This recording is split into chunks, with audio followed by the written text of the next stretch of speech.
Welcome, in front of me is LENOVO ThinkPad T495, and in this video I will show you how to send files from your phone to this laptop.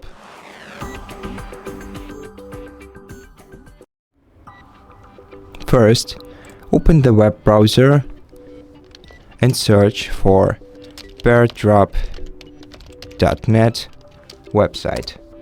Once you find it, open it, and now to link your phone with your laptop, you have to click this link icon, then either open the same website on your phone and enter first click on the link icon on your phone and then enter this code into this field on your phone, or simply scan the QR code using your phone's camera, which I'm gonna do because it seems more convenient to me.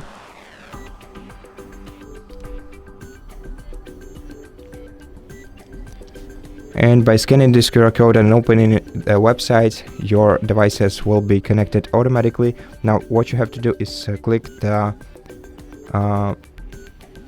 laptop icon on your phone and then select the file that you want to send. Now accept the file on your laptop.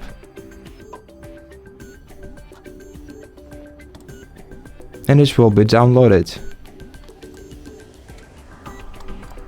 And that's it. Thank you for watching this video. If you liked it, consider subscribing to our channel, leave us a like and a comment below, and I'll see you in the next one.